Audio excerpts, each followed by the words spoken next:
Hello neighbors, welcome back to the Noya Mountain Music Channel. It's a rainy day here in Charlotte, so I'm inside, and rain's falling outside, and I had some tears falling here today because I was looking back on the conversation with David Davis from the first Monroe Style Jammin' workshop, and just remembering him and appreciating what an amazing person he was, gracious gentleman, and such a steward and ambassador for the Monroe style music.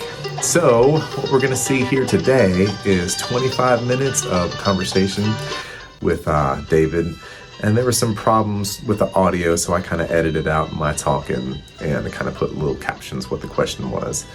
And then at the end of that is about 25 minutes of David McLaughlin and me going into further depth about the two tunes which we were exploring, which were Daybreak and Dixie and Your Love is Like a Flower. And at the end, there's some great video of David and his band, the Warrior Boys, playing and singing the lonesome sound of the whippoorwill, and it is powerful. Boy, it made me cry. I tell you what, it was so good. Oh, the tears was coming. Anyway, it's just the power of the music and the power of, what I feel is the Holy Spirit that comes through the hearts that are doing their good work. So without any further ado, here is the interview with David Davis back from January of 2023 on the Monroe Style Jammin' Show. Sure, I'll be glad to. Now, I was born in 1961.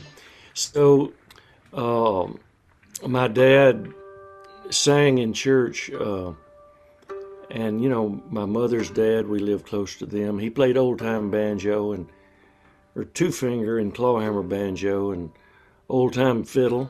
So, and my grandparents and the people of their era was all turn-of-the-century people. So all them men, they could all clawhammer a banjo or buck dance or something like that, So I was around a lot of music growing up, not only in church, but just in everyday life.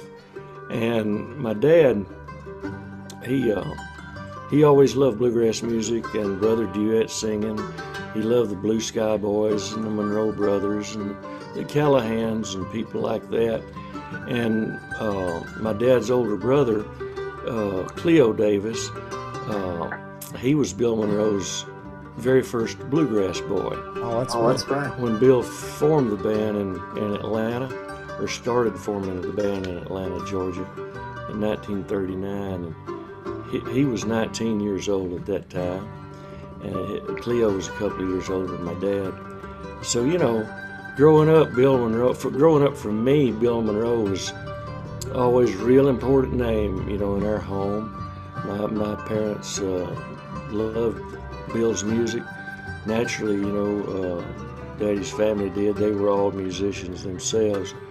So I knew early on that this guy that his name, they talk about Bill Monroe, and I knew he must be somebody special, because I knew the way my daddy talked, it was special. He was a special guy.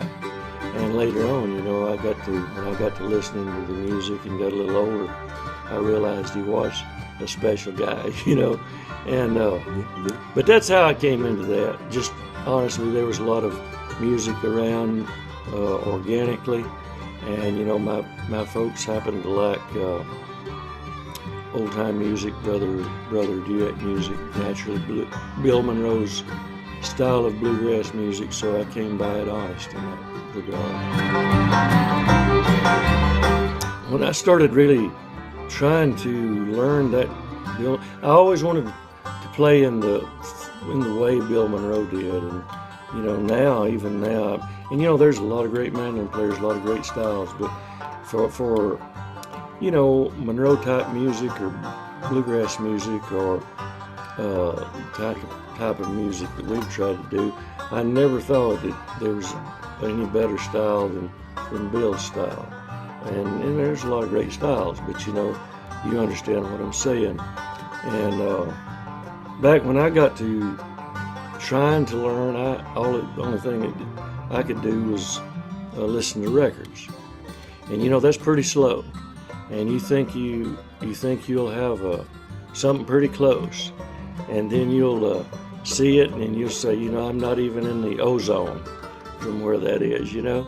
And I had, I know in the early 80s, Bill and the Bluegrass Boys came to the University of Alabama and did a couple of shows down there, and it was taped by the Alabama Public Television, and they played it on a bluegrass show called the Bluegrass Blog. Well, I had this rig, you know, as a teenager that I could record off the television, and I about wore that videotape out because I didn't have videos, or they wasn't instructional videos at that time.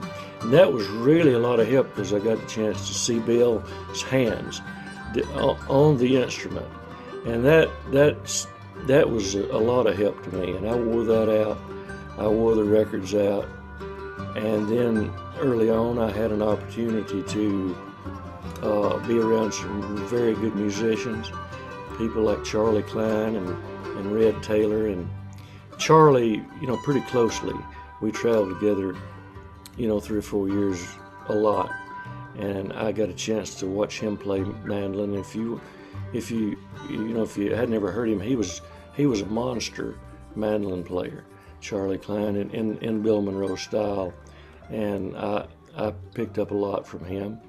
And just you know, it's like what David said a while ago about if you don't know Daybreak and Dixie note for note like Bill Napier did it, you learn the chord progression, and you use the tools in your arsenal, or your whatever you called it. I call it an arsenal, you know, or my goodie bag. Right. So you know the chord progression, and you work with your riffs that you have learned, and you've got them stored up, you know, and you can get through a break like that, and it'll be enjoyable to you and to the listener too.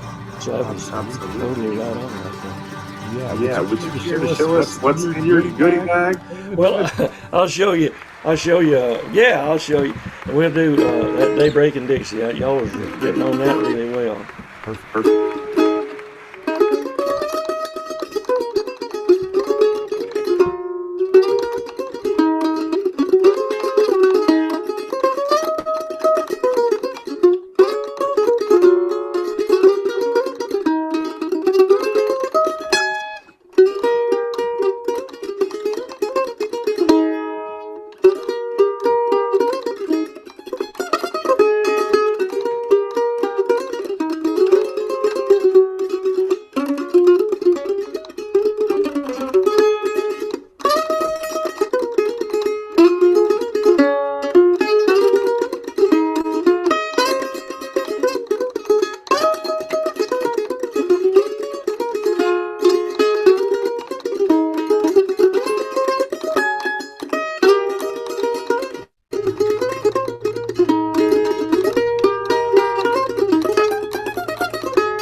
Yeah.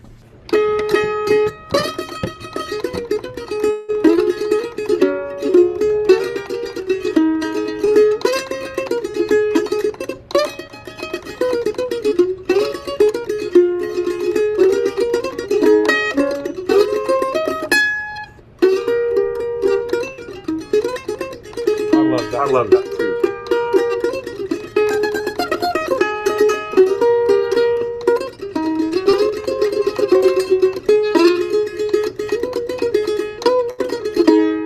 Yeah, roast right there. Yeah.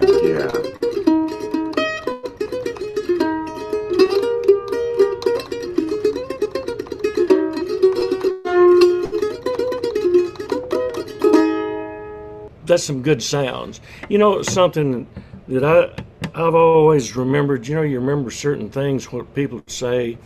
And I remember John Duffy saying one time, I read it, I heard him say it or something. He said, you know, I really don't play notes, I play sounds. And I thought, that's interesting. And I tried to play sounds, you know, hammer-ons, slides, droney, double stopped, something that's audibly, um, I don't know the word, virile or Uh-huh. intriguing, or just like seeing Willie Mays catch something over his shoulder, you know. Yeah, It's yes, something that's like that, you know. To me, sounds. There's some great sounds you can do, more so than a note. yeah, But you yeah, know, uh, you might do sounds because you don't know exactly the note. yeah. Well, let's face it, don't you think Bill Monroe was making some real loud sounds on that original bluegrass breakdown, or some of Yeah. that high lonesome sound, weirder playing that he was doing? That sounds, that sounds that a lot of people have never maybe heard on this instrument before, or here and there in the songs, the sounds, and you know that was so identifiable, you know, separate him and what he was doing, Yeah. and the mandolin for that matter from what had come prior.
All right, now listen to the difference. What is this one? Same, it's the same chords. One, two, three.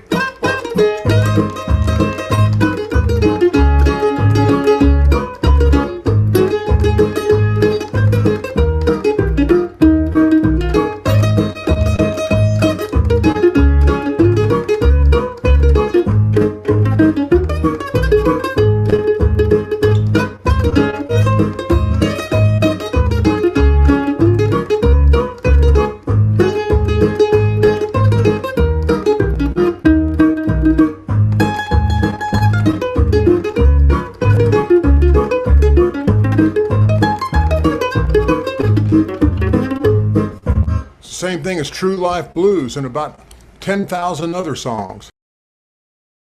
Well, I would think, Or anything else you'd like to?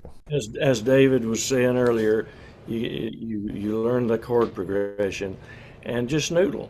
I mean, you can work one string for that matter, and add some double stops and other things to sweeten it, or some hammers or whatever, and just noodle with it, you know, in the different positions, and you'll find things that is pleasing to your ear.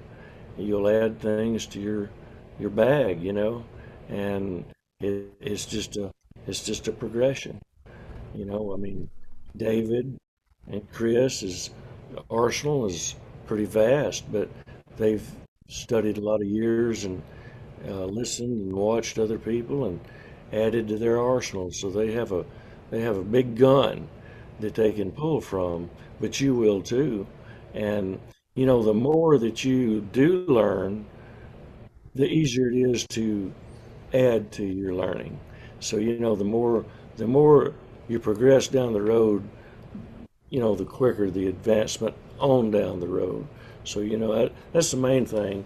If you're, and I'm sure, I don't know to what point this the folks are online here this evening, but you know, if it's slower than you'd like, it'll get faster. You just keep thinking about it, meditating on it, and learning, and listening to Chris and David, and these kind of things like what's happening tonight with the workshop. It's really good. I wish we'd had that when I was, you know, young. It would have been, the advancement would have been quicker for me.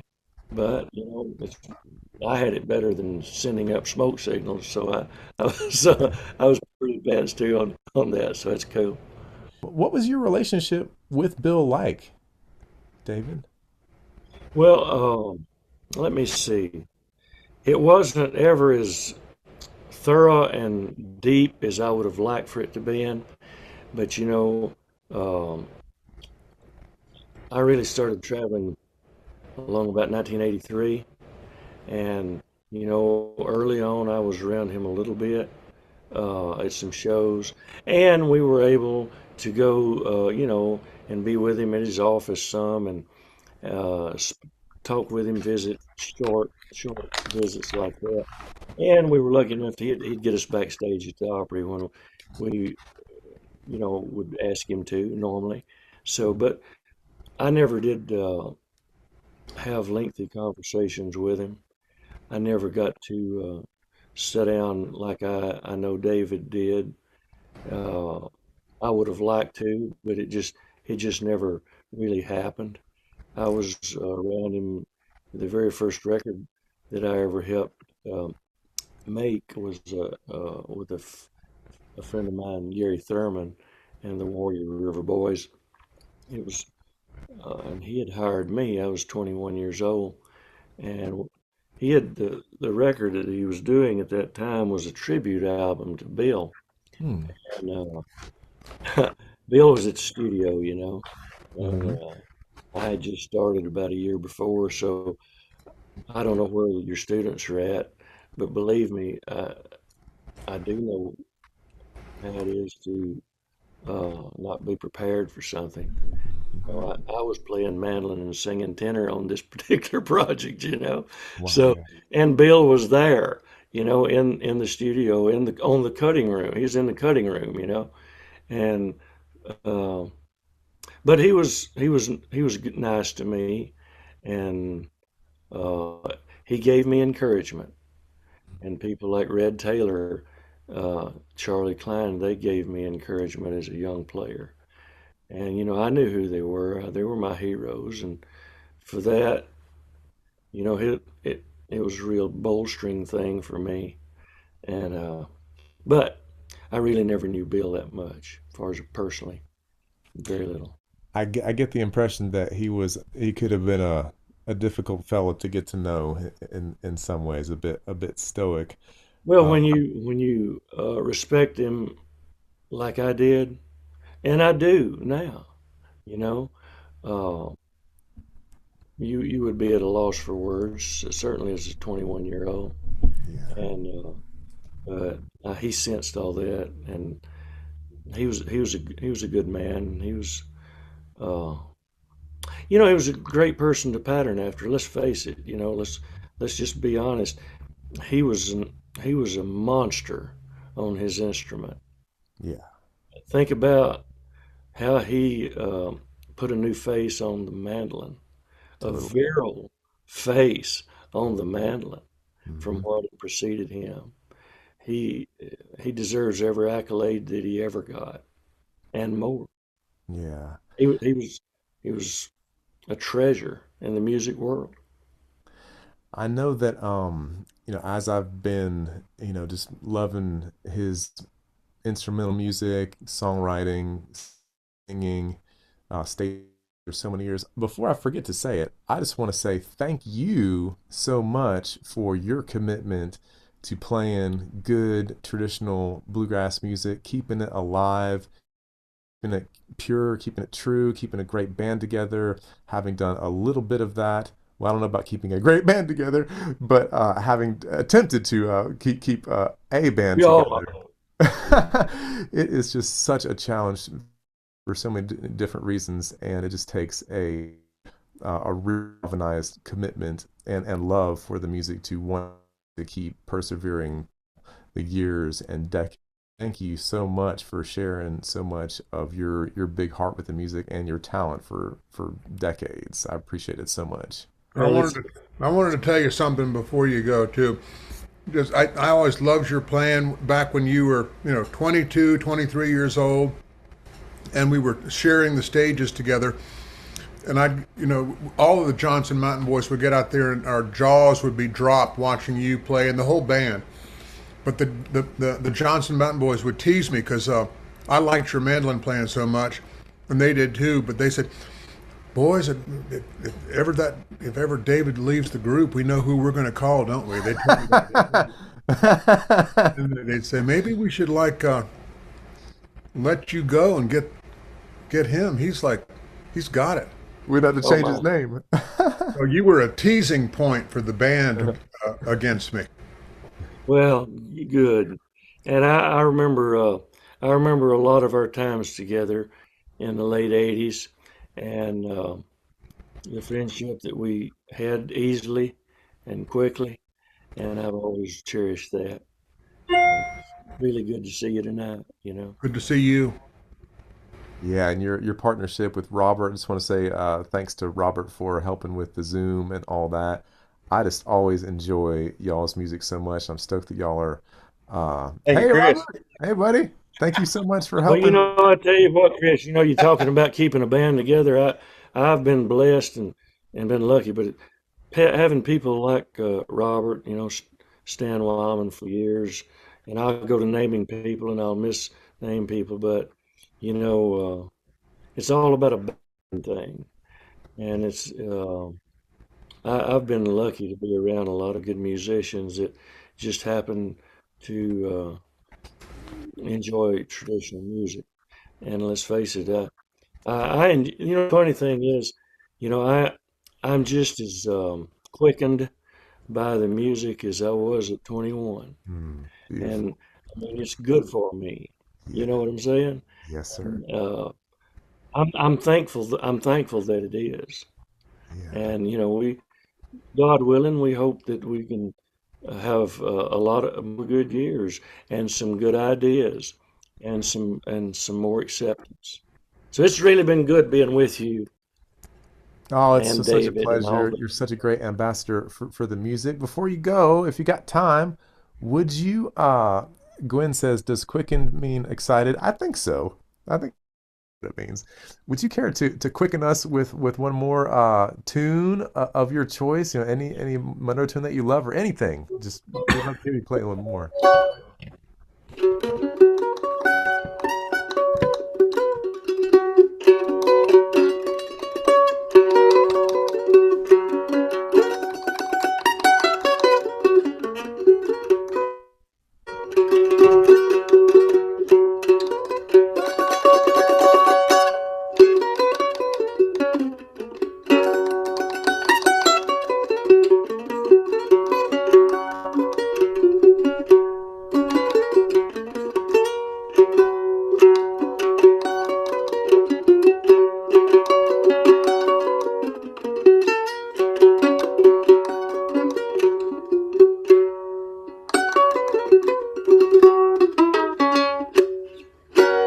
Yeah, sir. That is probably my favorite one that you play. I don't know why, because I love everything you play, but there's just something really special about the energy that comes through the evening prayer blues. I know you're a prayerful person. I am too.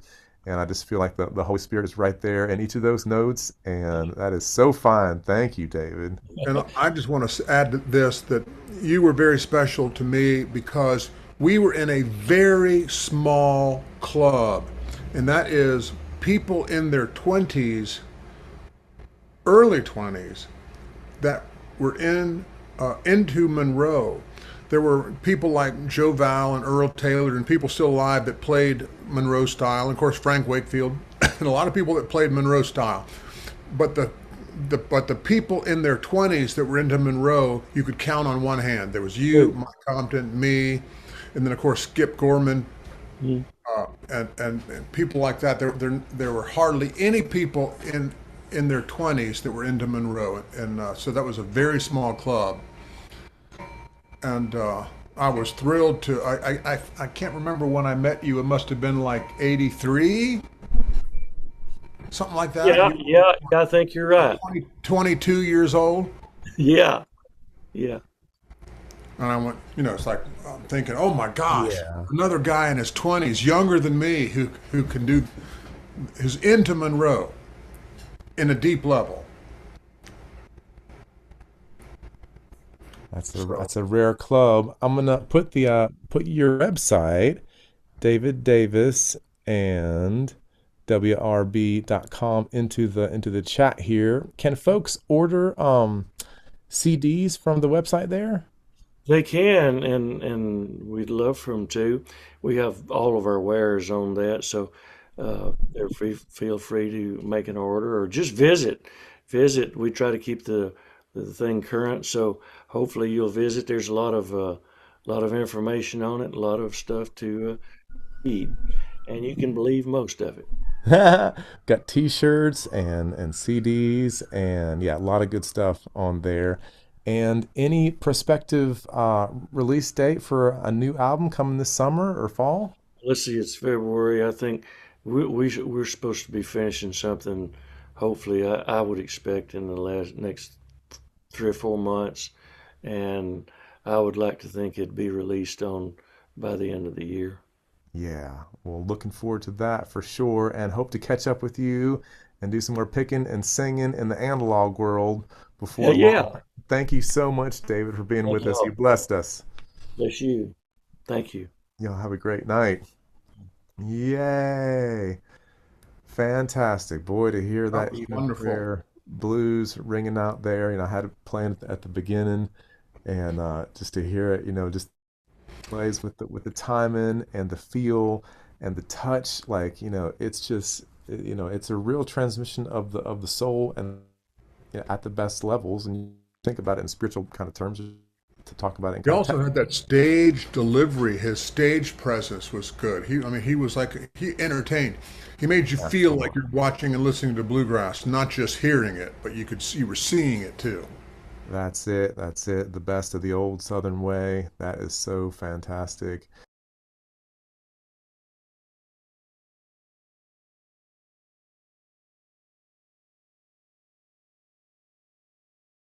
It's my understanding that the Johnson Mountain Boys and the Warrior River Boys played a whole lot of festivals together. Is that right?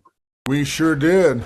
It was great. I love those guys, and the two Davids I used to think of us, and it was really cool for me because when I was in my 20s and in my early 20s, the early days of the JMBs, I was thinking to myself, it's really weird being as young as I am, being like the only person my age, as young as I am, who cares about Monroe. Yeah.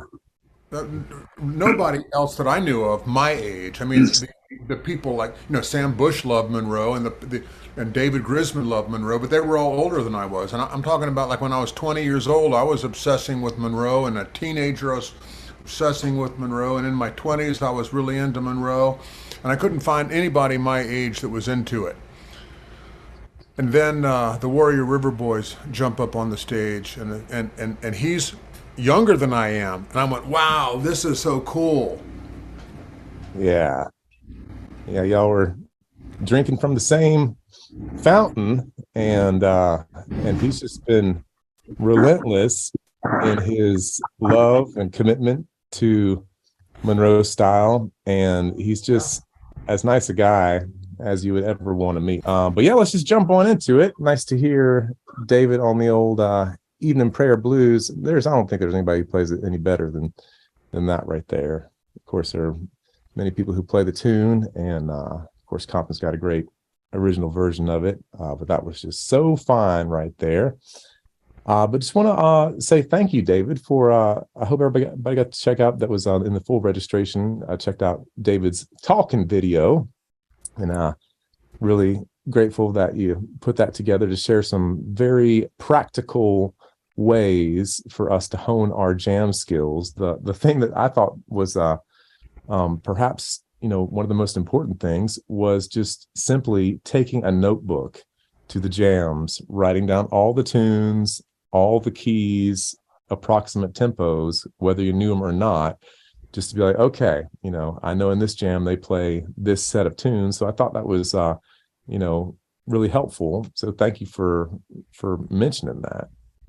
That's a real important thing to me, and of course, I go to jams all the time and then look at my notebook and I'm thinking, okay, I know that tune. I've heard that tune. I can't remember the name of it. Or I hear a tune, I recognize the tune, or they'll say a name, like let's play this tune or this song, and I say, oh, I know that the name, but I can't think of the tune. Yeah. Still have that problem today. But my parents taught me when I was a kid, and they would drag me kicking and screaming to jam sessions and say, get in there and play a little bit. And I said, I don't know any of the tunes they're playing, and I can't keep up with their tempos, and they're playing it. And last time I went to that jam 3 weeks ago, they played it in the key of A. Now they're playing it in B flat, and I can't play in B flat. Mm. Or whatever. I'm always whining about what I can't do when I was that age. But my parents said, well, take a notebook and write down the tune, the key they're in. When you go back to or back to the jam or go to another jam, and it's in a different key, write down the different key that it's in, but keep like a database of all the tunes you hear, how many times you hear them. You'll start figuring out what are the popular tunes, the jam tunes, and then tempos. I wasn't really, back in those days, even though I was training with the metronome, the old wind-up metronome. I actually have the metronome that I trained with as a kid right here. Nice. One of those things. Uh-huh. Taking piano lessons in the 60s. But I remember not being able to necessarily determine beats per minute as precisely as I can now, but I'd write down like slow, fast, medium, slightly peppy, lethargically slow, or waltz time or whatever, and I'd write down, oh, this has minor chords in it. This is a cool tune. It has more than 3 chords or 2 chords. Or I'd write down the number of chords the song had. Right. And then this was in the days, of course, before the internet. We didn't have any access to the material other than listening to the radio or amassing a library, an audio file. My parents were record collectors and audiophiles. They collected good equipment, tube amps, and really fine speakers and really good turntables, and a massive record collection. And so they were constantly buying records for me and my brother Peter. And so we ended up with thousands of records. And when my record collection was the largest, was actually before the days of the internet. I probably had maybe, I don't know, 20 to 30,000 albums. Mm-hmm. It got bigger than, I guess it got a little bigger than that after the internet, but training with the records. These days, you don't need records. You can train with whatever's on the internet. It's almost everything you need you can pull up on YouTube. And then you can slow it down to 75% or 50% and play along with it. And I love it. And I do it. I can't stop doing it. I do it every day for hours still. Mm-hmm. Of course, my profession, I'm making my living teaching and playing music, so I have an instrument in my hands probably 5 hours a day, if not, and sometimes more. And I just, one of my favorite things is to go open up YouTube and play, and I teach electric guitar, and I have 2 students that are into Hendrix and Stevie Ray Vaughan and Freddie King and stuff like that, and Eric Clapton. So I teach that stuff. I have a lot of that stuff programmed into my strum machine.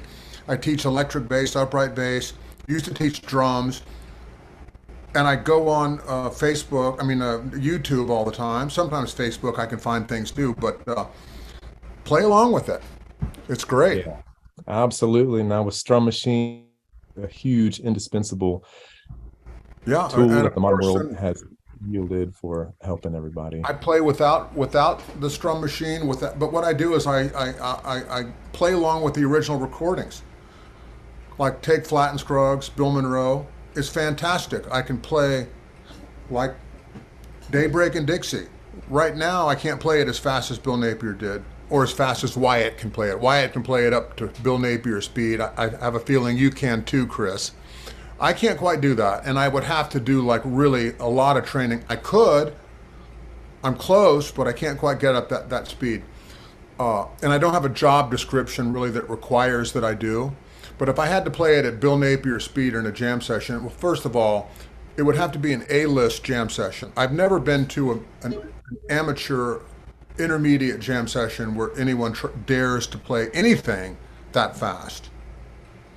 And so the 75% of the original recording, that's pretty much where I hear it when I go out anywhere, unless I'm playing with like top-notch people on the first call A-list musicians, like say you can play it up to speed. If I jammed with you and you played it at Bill Napier's speed, and then you looked at me to take a break, I would just say no thanks. I'll just take rhythm, and I'd be perfectly happy with that.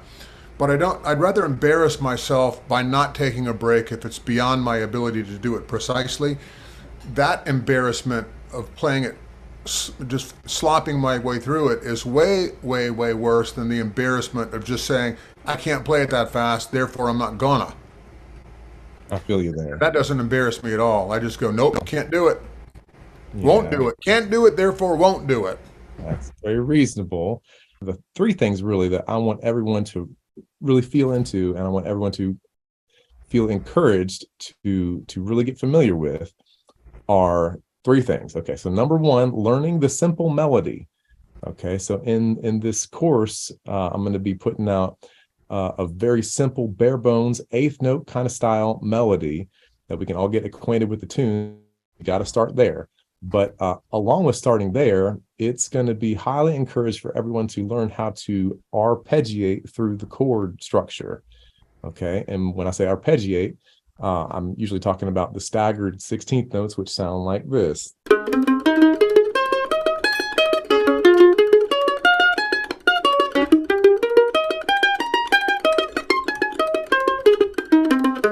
So right there, a lot of y'all are going to be really familiar with this. Might be really old hat for some of the people that have been hearing me talk about it for 2 and 3 years now. But using the stagger technique, starting the arpeggio on a downstroke, moving through the arpeggio with an upstroke, then a downstroke, down, up, down, up, down, up, down, up, down, up, down, up, down, up, down. And I encourage folks to feel into leaving the last 16th note out of the bar and just ending on the 8th note, which is the and of 4. 1 E and a 2 E and a 3 E and a 4 E and. Then go to your D chord, if it's the 1 4 5, which is in Daybreak and Dixie. 1 E and a 2 E and a 3 E and a 4 E and. Many different ways you can do it. You can go all the way up to the high D there. 1 E and a 2 E and a 3 E and a 4 E and. And the trick with this is that there's always another arpeggio note either above where you are or below where you are.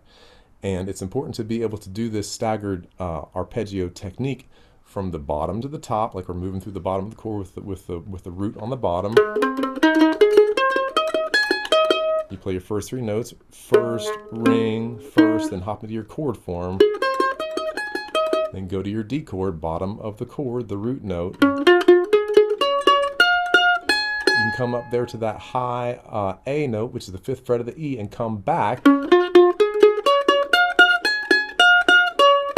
you come back to your little finger on the 9th fret of the A, come back to your middle finger on the 5th fret of the A, and then go to E, do the same thing. You don't have to worry about the names of the notes, we're just playing out of the position here. And then you can come back down through the arpeggio and start again. So you can start from that high major 3rd, which is the 9th fret of the E, or the 5th fret of the E, which is the top of the A chord. But when you do it like that, you've got to make sure that you come back to the 6th fret of the G to finish out the bar. Okay, and it's also helpful if you learn to count a little bit. 1 E and a 2 E and a 3 E and a 4 E and. Okay, and you don't have to necessarily sing the pitches as you do it. 1 E and a 2 E and a 3 E and a 4 E and. Okay, you can just do it monotone, which is totally fine. But to be able to do that through your 1 4 5 progression, you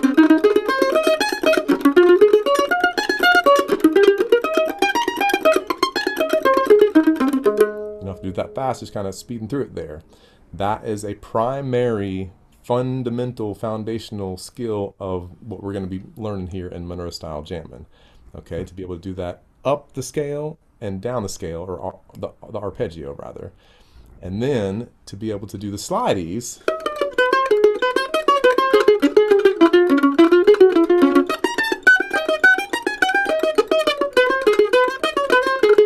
okay, so that's pretty advanced for some of the folks who are just, beginning and in the intermediate realm. And then to be able to mix and match two different techniques. So say you start out with arpeggio, then do your slidey in D, and then you can do your slidey in E, slidey in A. So many different combinations. This is where you get to put your creativity into it. Okay, you can alternate. You can slidey, arpeggio, slidey, arpeggio.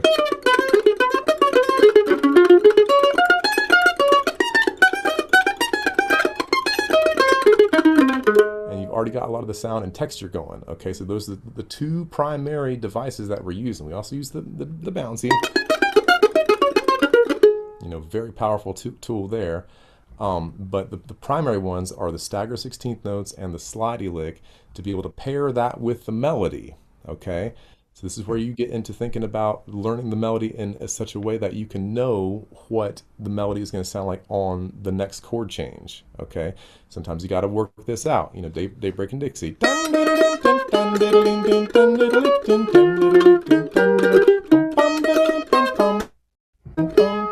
Okay, so you just count out 4 bars of that.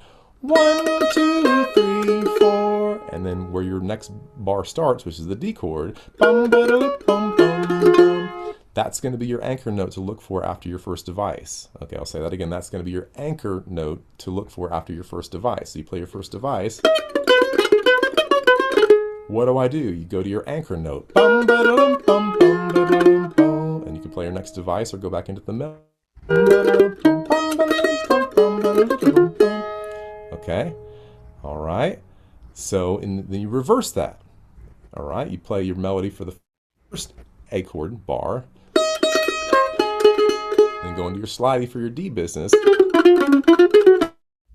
and then go back to melody. Okay, that might be a piece of cake to some of y'all who have been at this a while, but if you're just starting to learn about Monroe style jamming, this is primary importance here. Okay, and so it's important to learn the melody in a nice simple way so you can figure out how to switch and swap out of it. All right, and just to say one more thing about Daybreak and Dixie and turn it over to David, for the B part, same thing, to learn to arpeggiate from the 5 back to the 1. So the B part, E, E, E, A, E, E, stop on the A for 4, E, E, A, D, D, E, A. There's a split bar at the end of the form, which goes 2 beats of D, 2 beats of E. Okay, so then you can start to learn to arpeggiate through the E chord back to the A chord really quickly,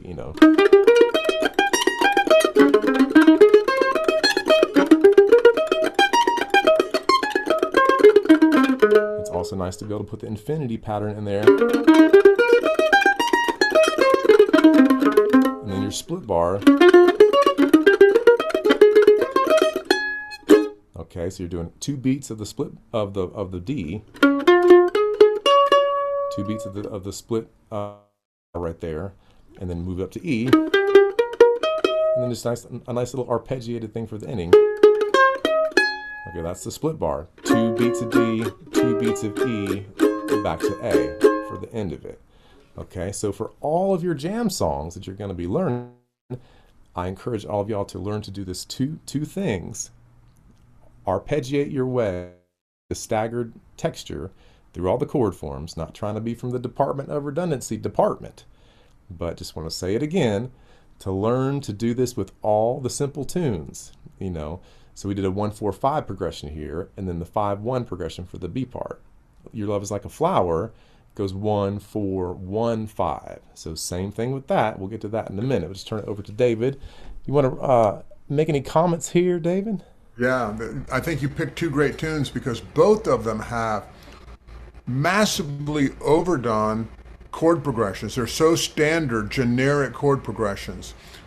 And and what Chris is showing you is how kind of like with not a really good word to use, but how to cheat your way through a jam if you know the chord progression. It's like a collection of devices. I call it a library of licks in my head. And if you have this library of licks in your head, then you can extract them if you know the chords. But say you haven't quite figured out, this is another thing I learned from my parents and other people when I was learning how to jam. If you can figure out what the chord progression is, but you can't quite figure out the melody, if you have this library of devices in your mind that you can just whip out and install them where the chords are, like what Chris was just doing, and if you just know one device, like the arpeggiating that Chris was doing, the staggered arpeggio, you can just fake your way through anything and just do that repeatedly. It may not be the tune, but people, if you can do it precisely and clean, and in time, people will go, yeah, that sounds cool. A little whimsical perhaps, but if you don't know the tune, then you can fake your way through it that way very, very well. And if you know two devices, like the one Chris was showing you, that's two you can add in, and you can like scramble them up, and then so you can fake your way through anything. And these are both great tunes. And when it actually comes a point where you want to learn the melody, that actually kind of helps identify the song. If you're at a jam session, it almost becomes unnecessary to play the melody because the melody is established by everybody else playing just the simple way. So like if I'm going to play like let me go to Daybreak and Dixie here. 1, 2, 3, 4.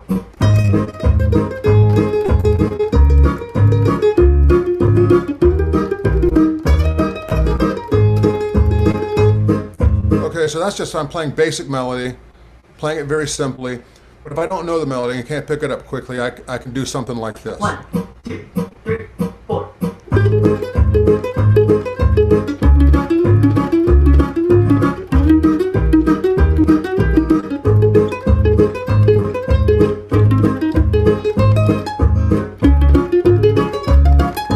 So I'm basically just trying to fake my way through it. Now let me go to some place where I think might be a normal jam speed. 1, 2, 3, 4.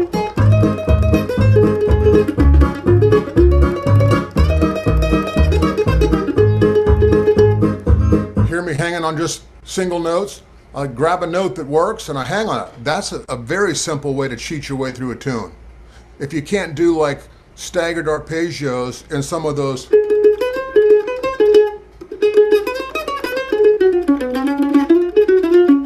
you can just hang on a note. 1, 2, 3, 4.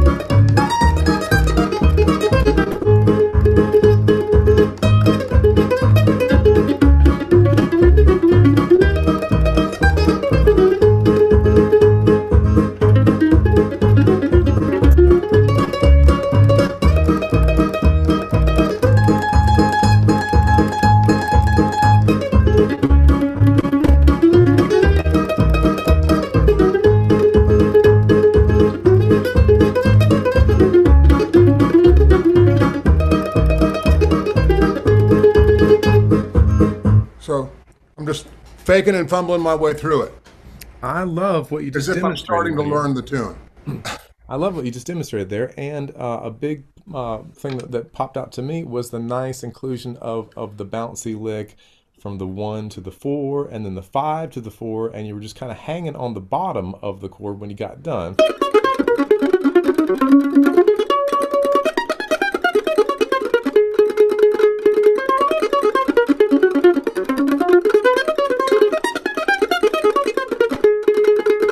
Also, all of these devices that you show can be truncated. You can abandon them and hang on a note.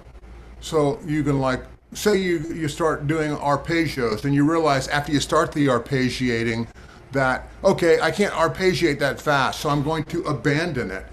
you can abandon it right in the middle of it and just grab a hold of a note that fits in the chord and stick with it. I do that all the time, even on stage. 1 E and a 2 E and a 3 E and a 4 E and. So he's doing that upstroke slide from the flat third to the major third, third fret to the fourth fret on the A string, after that little half step thing at the very beginning. So 1 E and, that's how it starts. 1 E and a 2 E and, that repeats 3 times. A 3 E and a 4 E and, that's the whole thing. 1 E and a 2 E and a 3 E and a 4 E and, a really efficient, great lick. A modulation, a truncation of the full slide. 1 E and a 2 E and a 3 E and a 4. It plays great fast.